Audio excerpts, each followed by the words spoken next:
Sejam todos muito bem-vindos em mais um programa Café de Negócios. E hoje eu estou recebendo aqui o Marcelo Fioravanti, empresário, que veio nos contar uma história empreendedora. Marcelo vem de uma empresa familiar, então ele tem muitas curiosidades para nos contar o desafio que é, né, Marcelo? Trabalhar numa empresa familiar, e eu diria que é até um desafio muito maior. Não ser apenas o herdeiro, mas como se tornar o sucessor numa família, numa família de empresários. Perfeitamente. Então, para que os nossos telespectadores possam conhecer você, conta pra gente. Quem é o Marcelo? Primeiro, muito obrigado pelo convite, estou muito orgulhoso de estar nessa cadeira. Marcelo é um pequeno jovem senhor de 42 anos, sou nascido e criado aqui em Itu mesmo, filho de um pai que teve toda a labuta que começou como sitiante, plantador de abacaxi na década de 50 e 60, depois eles se tornaram motoristas de caminhões e transportando tijolos e telhas para São Paulo, e perceberam que aquele ramo poderia ser interessante. O meu pai começou a pegar na enxada e trabalhar dentro de uma cerâmica e começou a construir a cerâmica Fioravanti, que é a cerâmica da família. Ele e os dois irmãos dele e mais um cunhado de um dos irmãos. Eles são os fundadores da cerâmica Fioravanti. 4 pessoas. 4 pessoas, exatamente. Isso na década de 70. Eu nem era nascido, eu nasci em 76. Como toda empresa, grandes dificuldades eles passaram no começo. Eu, por ter nascido em 76, eu fui o filho mais privilegiado nessa história toda. Eu tenho 2 irmãos, a minha irmã é 8 anos mais velha e o meu irmão é 10 anos mais velho que eu. Então você é o caçula. Eu sou o caçula e o projeto que não era projeto, eu nasci por acaso, vamos dizer assim. Mas eu nasci, teoricamente, na situação mais privilegiada da família. Curiosidade é que eu fui o único filho que veio de carro da maternidade para casa. Puxa vida. Essa foi a curiosidade daquela época. Então, eu já nasci numa situação mais favorável. Meus irmãos já tiveram uma infância bem mais carente, como todo empresário. Meu pai passou por todas essas dificuldades. Década de 80, então, comecei na década de 80, os negócios já estavam prosperando, com o boom da construção civil em São Paulo. São Paulo consumia muito tijolo, muita telha, então meu pai, e dentro da sua empresa, mandava muito tijolo para lá, não é? Mesmo assim, nós, por ser uma família de hábitos muito simples, nós somos criados de uma maneira muito simples, nada de ostentação, muito longe disso. Os recursos eram bons, mas não eram abundantes. Na década de 80, eu fiz todo o meu colegial no Regente Feijó, por exemplo. Escola estadual. Escola estadual. Aliás, era uma ótima escola. Era uma ótima escola. Tenho até hoje muita saudade. Eu tenho boas memórias do Regente Feijó. Eu também sou do Regente. Ah, que bom, que bom. Só que eu acho que eu sou 4 anos mais novo. Acho que vivemos etapas diferentes. O Regente Feijó me lapidou da seguinte forma. Eu tive contato com uma realidade bastante menos privilegiada que a minha. Isso foi muito bom, porque eu ter a minha régua mais baixa. Então eu conseguia perceber que eu podia levar o meu pãozinho recheadinho e os meus amigos nem isso tinham.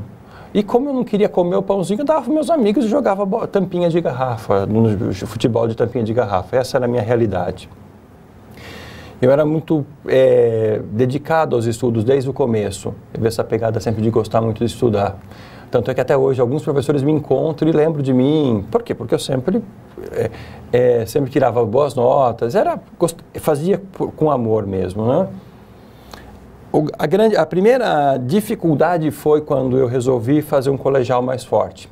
Quando você vai se tornar você pretende ter uma profissão, você fala, eu preciso de um colégio mais forte. Foi quando eu ingressei no Anglo e foi um choque de realidade tremenda. De mundos, né? De mundos totalmente distintos. A primeira realidade, porque assim, como eu disse, eu vim de uma realidade de pessoa simples. Chegando no Anglo, era muito curioso que todos falavam das viagens para Disney, eu não sabia nem onde ficava, a verdade era essa. E o choque também foi no que tange ao nível de escolaridade. Os outros meninos vinham de colégios mais fortes e eu vim do colégio público. Eu tomei uma bordoada tremenda já no primeiro bimestre, ficando de um exame, tirando uma notinha. E era uma coisa que me chocou muito, porque eu Eu sou muito exigente comigo mesmo. Eu falei, não, isso não vai rolar. Eu entendi, aí foi quando eu comecei a entender o mundo das pancadas que a gente pode tomar. Eu falei, eu quero ser bom aqui, eu não vou deixar as coisas... Aí eu comecei a estudar feito um maluco naquela escola, no ângulo. E no segundo bimestre as coisas já começaram a fluir e eu estudava muito mesmo no colégio, no ângulo. Então, o ângulo foi para mim, o tanto que eu estudei me deu essa bagagem até hoje de ter uma cultura legal, foi o que eu começo e me ensinou a estudar. Eu acho uma escola fantástica, fantástica. Até hoje eu tenho também muita saudade por lá que passei. Muito bom. E aí, saiu do ângulo? Pois é. Aí, novamente, aí foi talvez a minha grande frustração e como toda grande frustração, que deixa grandes ensinamentos. Sim. O Marcelo resolveu, não sei por que cargas d'água, fazer medicina. Sim. E eu estudei feito um doido também, mais uma vez, porque é um curso que não é fácil entrar. No primeiro ano, terminado o colegial, eu não passei de primeira vista, na primeira pancada, na primeira leva. E todos os meus amigos passaram. Na minha turma, e assim, eu era um dos melhores alunos da turma, e a maioria dos meninos, do pessoal passou, e eu não. Então aquilo foi um choque, eu não consegui nem ir na missa da formatura. Eu falei, não, me recuo. Não estava no clima. E fui fazer cursinho de novo com essa ideia de fazer medicina. Vamos fazer a tal da medicina. Mas okay. Na verdade era para passar no vestibular. Então, hoje eu enxergo assim. Hoje eu percebo que é um erro de conceito. É o erro do cara que é competitivo. Faz parte, né? É a tal da imaturidade. Sim. Mas tudo bem, fui para fazer medicina e eu consegui. Eu passei na PUC, passei muito bem na PUC São Paulo, campus de Sorocaba. Eu fiz 1 ano e meio de PUC, mas eu percebi que era 1 ano e meio que foi pesado. Foi pesado porque, assim, embora eu também me dedicasse, mandava bem, no final do primeiro ano eu falei, eu vou parar porque isso aqui vai ser incompatível com a minha vida. Percebia que eu queria a rotina da minha família, para eu ser um baita de um profissional, eu precisava abrir mão da coisa que eu mais dava valor, que era a minha família. Começou a ter esse descompasso entre o que eu pensava e o que eu precisava estudar. Moral da história, foi difícil entrar, mas foi muito mais difícil sair da faculdade. Porque aí, eu com 19 anos, encarar essa frustração, de, poxa vida, dar essa frustração para os meus pais de ter um filho doutor, mas tudo bem, faz parte do pacote, né? Marcelo resolve sair da faculdade de medicina e causa um abalo geral na família. Mas tudo bem, todos superaram, todo mundo está bem hoje, graças a Deus. Nesse finalzinho de que eu saí da faculdade de medicina, eu falei, eu não posso mais dar esse prejuízo para o meu pai, agora eu vou trabalhar com ele, vá fazer direito. Eu fui fazer direito em Tu, fiz 6 meses na FADITU. Falei, eu não quero fazer isso aqui, eu preciso ganhar conhecimento para eu poder trazer para a empresa. Para a empresa. Foi a viradinha de chave, né? Foi o comecinho. Falei, eu preciso fazer administração de empresas, que eu acho que é o curso que vai me dar gabarito para ajudar meu pai, para ajudar a minha família. Aí, a faculdade, naquela época, eu não queria mais sair de casa, eu não queria mais viajar, eu queria ficar perto da minha família. Eu estava recém-namorando, isso contribuiu também. Falei, eu vou fazer CEUNSP, que estava do ladinho da minha casa. Eu morava pertinho do CEUNSP ali. Falei, eu vou diminuir, inclusive, despesa. Já tinha essa noção de despesa. Falei, eu vou estudar no CEUNSP. E aí eu entrei no CEUNSP e comecei a fazer administração. Que bacana. E aí, Marcelo, aí conciliou a administração com a empresa da família? Isso. Entrei como escriturário na cerâmica. Certo. E percebi que estava claudicante totalmente, né? Você entra como o filho do dono. Filho do dono, Isso, hoje eu vejo que não é uma coisa muito... Não aconselho. Não é saudável? Não é saudável. Mas você já entrou na posição de diretor? Não, imagina. Não, começou. Escriturário. Isso. Acompanhando meu pai, fazendo os fluxos de caixa em mão, entendendo como ele trabalhava. Eu sempre tive boa facilidade para entender as coisas. Fui transformando o que ele fazia de uma maneira não profissional, e que é sempre muito boa também. Sim, sempre eficaz. Muito eficaz. E tentando trazer isso de uma maneira mais profissional possível. Então, as coisas foram caminhando e eu comecei a entender o negócio onde eu estava inserido. Entendi. Entendeu? Então, e aí chegou um determinado momento que você assume... passaram-se alguns anos, né, eu vou ganhando maturidade o suficiente para entender. e os filhos já começaram a assumir nesse momento. Nós começamos a assumir as cadeiras, né? Aí já é a segunda geração. Aí já entra a segunda geração. E aí entra o medo da segunda geração, Sim. que todos dizem, e isso começou a me abalar. Sim. A primeira geração constrói, a segunda destrói, ou pelo menos tenta destruir.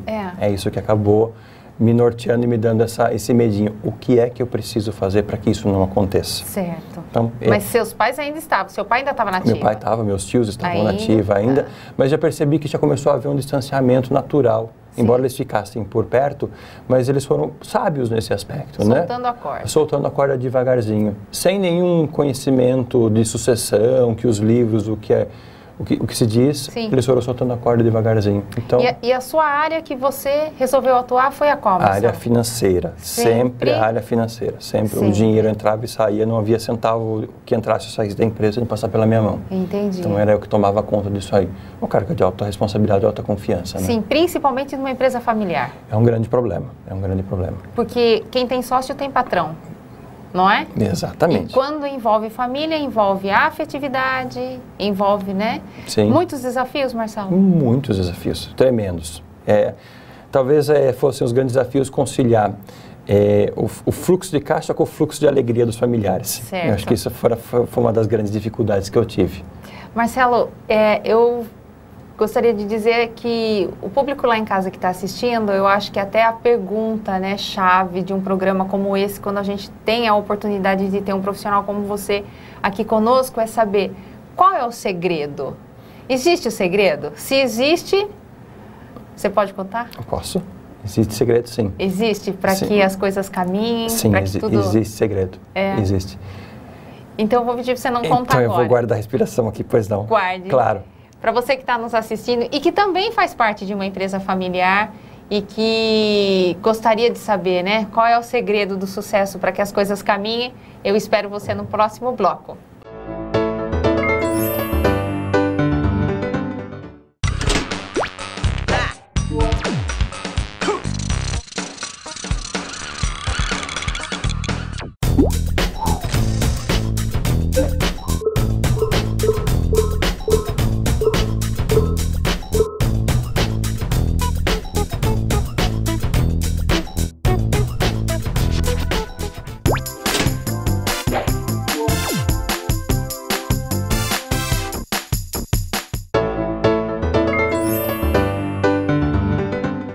De volta em mais um bloco do nosso programa Café de Negócios e eu estou aqui com o empresário Marcelo Fioravante, um empresário que vem do segmento de empresas de cerâmica, empresas familiares, e o Marcelo ficou de nos contar nesse bloco qual é o segredo para fazer com que uma empresa familiar rode, funcione e tudo caminhe na maior harmonia, né, Marcelo? Harmonia possível, pelo menos, né? Eu acho que o segredo... Existem duas coisinhas que acho que são válidas. Uma é comportamental e a outra é textual.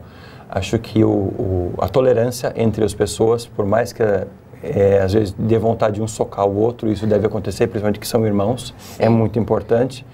Uns têm temperamentos mais explosivos, outros menos, uns são mais atirados aos negócios. Na família tinha, meu pai era mais atirado, os meus tios não eram tanto, Sim. mas eles eram muito hegemônicos nesse assunto, todos souberam se tolerar. Claro, havia as rusgas, obviamente. E a parte mais textual, eu acho que são as regras bem definidas. Sim. Isso foi uma coisa, inclusive, que eu coloquei na cerâmica quando eu assumi definitivamente. As regras bem definidas permitem que você tenha um controle, inclusive do ponto de vista financeiro, muito claro, muito bem definido. Sim. Caixa da empresa não é para suprir as necessidades das caixas das pessoas físicas, dos seus proprietários. Infelizmente, se um proprietário, um acionista está passando por uma dificuldade financeira, ele não pode se escorar na empresa. Sim. Isso é uma das coisas que eu consigo ver em todas as outras empresas que acabam fechando, que é o caixa misturado, a confusão patrimonial da pessoa física com a da jurídica. Certo. Isso eu consegui sempre definir por labores e distribuições de lucros bem definidas, um controle financeiro realmente muito criterioso. Isso permitiu com que a gente tivesse uma saúde financeira, que é a saúde da empresa, de uma maneira geral, bem definida até o ano passado, pelo menos. É um desafio manter uma empresa familiar saudável, Marcelo? É muito difícil, né? Acho que toda empresa tem uma dificuldade em se manter saudável. A empresa familiar tem definitivamente um temperinho a mais, que a briga de egos Sim. E não parece, no caso da minha família em potencial, eles foram sócios fundadores, de uma hora para outra são os filhos que estão assumindo, que vêm com ideias diferentes, alguns vêm baseados em histórias diferentes. Sócios criaram e os sócios que assumiram não são os mesmos. Sim. São personalidades, são níveis de empatia diferentes. Sim. Mas, felizmente, até a segunda geração acaba usando bem. Até hoje eu agradeço muito a eles por ter me tolerado também. Afinal de contas, é uma tolerância mútua, né? Não tenha dúvida, né? Não tenha dúvida. Marcelo, e aí, você ficou quanto tempo na cerâmica? Você entrou com quantos anos? Eu entrei com 19. Isso. E ano passado, em 2014, eu já percebi que o mercado estava ficando um pouquinho menos favorável a gente. Certo. Nós pegamos várias crises, inúmeras crises, a cerâmica passou e sempre conseguiu se manter. Mas em 2014 eu comecei a desenhar cenários que eu percebia que nós não queríamos mais investir. Certo. Eu comecei a perceber que um ciclo natural estava se encerrando. Certo. Percebi, aí entrou um pouco do meu feeling, percebi, olha, eu acho que isso aqui, o bolo começou a ficar grande, as fatias começaram a ficar menores. Eu acho que isso aqui, se a gente continuar, a briga vai ficar grande. Comecei a perceber que os índices de rentabilidade começaram a cair e os investimentos necessários para torná-la produtiva a ponto de ficar competitiva certo. Não seriam interessantes. Era muito dinheiro para ser colocado, dinheiro que a gente não tinha, para trazer um retorno que não seria interessante. E comecei um projeto já colocando para os sócios de um encerramento, ao qual eu chamei encerramento sustentável. Certo. Mas o que raios que você vai fazer, que você está maluco? Eu quase apanhei da família, claro, né? Mas aos pouquinhos, felizmente, eles começaram a comprar a minha ideia e perceberam realmente que era interessante a gente pensar em encerrar. E encerrar de uma maneira saudável. Principalmente isso, porque acho que a coisa mais importante que nós temos, inclusive na cidade de Itu, é o nome. É o nome. Exatamente isso. Então eu falei, eu faço questão que esse nome seja mantido. Sim. Até porque eu quero continuar a minha história enquanto pessoa física e abrindo novos negócios ou até uma nova carreira. Falei, eu preciso mostrar que eu sou bom, perspicaz, maduro o suficiente para encerrar. E foi de fato o que eu sugeri a eles. Eles compraram a ideia, como eu disse, e começamos a guardar reservas para fazer o encerramento. A sorte que nós tínhamos, sorte barra competência barra a gente sempre se programou. Nós nunca tivemos um passivo de grande volume, de grande monta, nunca tivemos nenhuma dívida fiscal, nunca tivemos nenhuma dívida, absolutamente nada. Financiamentos, quando nós tivemos, foram na década de 80, não tínhamos nenhum financiamento, o que me clareou os horizontes. Sim. Não preciso me preocupar em pagar ninguém. Por outro lado, eu tinha o tal do passivo trabalhista. Sim. Quase 80 funcionários, alguns com quase 40 anos de casa. Não preciso nem falar o tamanho dessa conta. Sim. Não preciso nem falar o tamanho dessa conta. Bolei um sisteminha lá do jeito que a gente poderia pagar e conseguimos, inclusive nós vendemos uma das propriedades da família para fazer o ressarcimento de todas as famílias. Todos os meus funcionários até hoje me encontram nos supermercados da vida e estão felizes, tristes pelo encerramento Sim. da empresa, mas eu não deixei ninguém, absolutamente ninguém, com uma mão na frente e atrás. Todos tiveram todas as rescisões pagas, felizmente. Isso foi um grande diferencial, não é? Não tenha dúvida, porque nem sempre, né, as pessoas encerram um ciclo saudável dessa forma, né, Marcelo? Porque a maturidade do empreendedor é exatamente saber a hora que ele tem que parar. Exatamente. Né? A questão do ciclo, nós, enquanto pessoas, nós temos uns ciclos que nós não definimos. Sim. Nós somos falíveis e um dia vamos partir. Mas uma empresa, você pode prever isso. Isso. A hora que a empresa chega, atinge o estágio de... ela passa pela vaca leiteira, ela chega no estágio de abacaxi, ela não vai dar mais o retorno que você, enquanto empresário, você deseja. Sim. Aí eu percebi que a gente poderia encerrar, distribuir o resto do dinheiro que sobrou e vender as áreas que sobraram e todos ficam felizes e vão viver cada um a sua vida. E isso também é importante. Sim. Meu pai, desde o comecinho, lá com 10 anos no sítio, já era sócio dos irmãos.